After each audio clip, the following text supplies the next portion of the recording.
Do you ever think you'll get out of this void space? No, I don't want to leave this place. It's comfortable here. It's boring, though, just sitting here. The little girl from a while ago was the only surprise we got, and given that you sprouted from me, I know you're gonna get bored too at some point. Well then, let's just do a review then. I'm sure you would like something like that. But I'll make it fun for me as well. It'll be a favorite show of yours, but not necessarily a good episode. Oh? Well, that's a challenge I'll accept.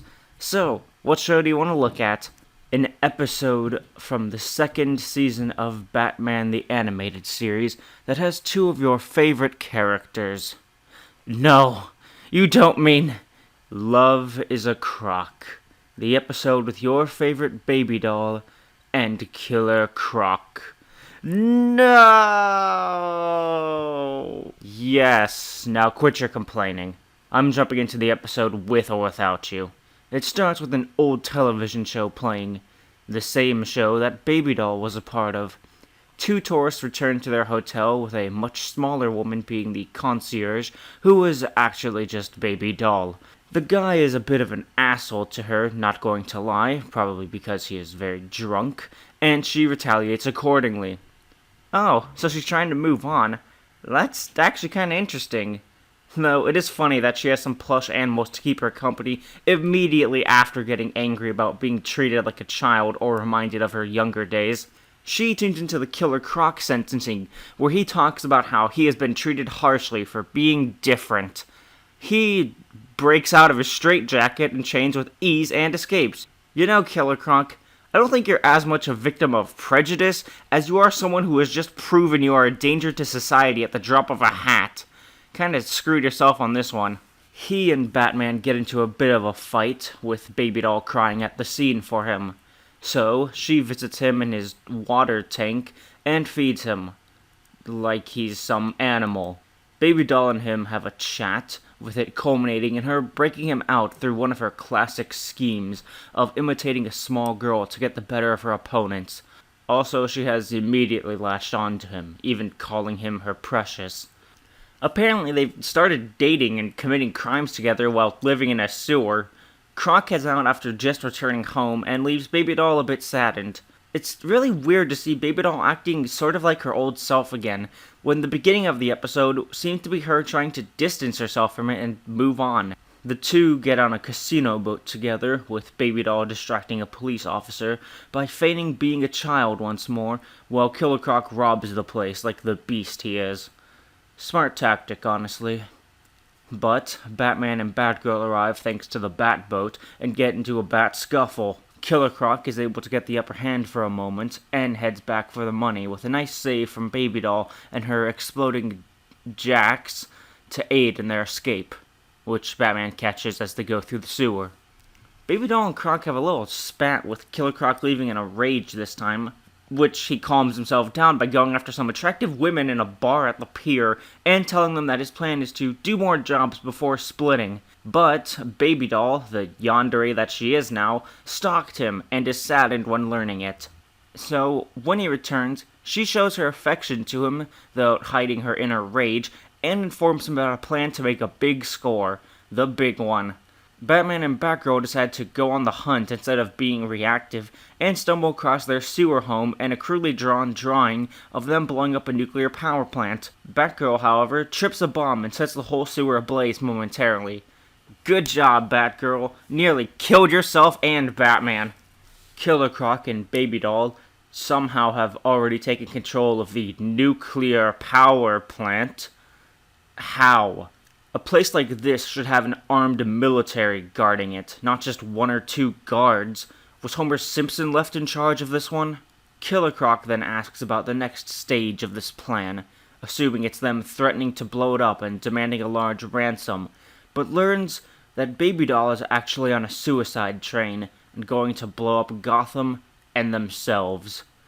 Jeez, I was joking about her being a yandere. I didn't expect them to go crazy with it.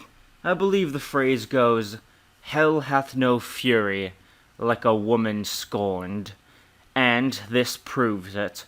To blow everyone up because her man was lying to and cheating on her is a few steps too far. I guess because it's a cartoon, they couldn't have her simply try to murder him, kill herself later, so they needed something over the top. He tells her to stop it, and she refuses, with her reversing the command on him and telling him to do it alone. However, Batman and Batgirl jump in to fight them and prevent the place from going nuclear. Batgirl succeeds on keeping them all alive, barely, while Batman chases Killer Croc, who is chasing Baby Doll. Yeah, I'd be pretty pissed too if the woman I was using tried to kill me and then leave me to fight Batman so she can escape when this plan fell apart. Killer Croc drops Baby Doll towards a turbine, but Batman saves her. So instead, he tries to throw Batman into it. However, Baby Doll distracts Croc long enough to let Batman survive and end up being able to stop him. In desperation, though, Croc grabs a pipe leading to hot water and gets injured. I'm pretty sure water that hot used in a nuclear turbine would leave someone with third-degree burns at the least, so he's pretty friggin' lucky to just be in agony. The episode ends with Baby Doll lamenting their situation, and that their happiness together was destroyed because Killer Croc was at fault. Which, from her perspective, makes sense, but both are definitely at fault for this one. The story is pretty solid at least. The only times it really lingers is, funnily enough, when the focus switches over to Batman and Batgirl. The two of them play a small part in this episode. As for Croc and Baby Doll, they are alright in the episode as well. The setup with Killer Croc is questionable, but the relationship done with him and Baby Doll is kinda fun. I'm confused about them being lovers when Baby Doll acts mostly like a child again, but it is clear that she does have affection for him, while Croc isn't fully on board with it, but may have appreciated having someone to help him with this theft. Baby Doll herself I find rather odd in this episode. As said earlier, she regresses to a childish and playful side when the opening of this episode shows that she's been trying to move on yet again. However, unlike the first episode with Baby Doll, where it was shown that her attempt to move on ended in failure, it is her choice to go back to such an identity this time. But why? What part of entering a relationship with a crocodile man has anything to do with you acting childish instead of as a proper lover? Baby Doll doesn't treat him like a toy or even a parent, but somewhat like a lover, especially by the end. When she has given up everything to ensure she ends her life on a happy note, her voice goes to a mature yet angry woman, and only goes to that of a child because her dream of living with Croc is just a fantasy, and all of her happiest times were in that fantasy. The redesigns for them are at least pretty nice. Glad I don't have gray stone Killer Croc this time around, but a dark green and more terrifying face, while Baby Doll is still pretty cute, even with the design being towed down from psychotic Shirley Temple. And even though I said the story is pretty solid, I would not say it's great.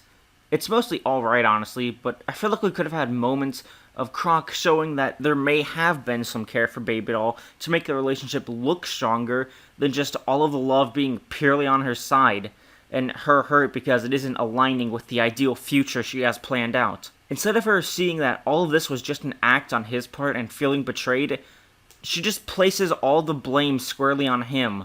It just could have been better. To score this whole thing, I give it a 4 out of 10.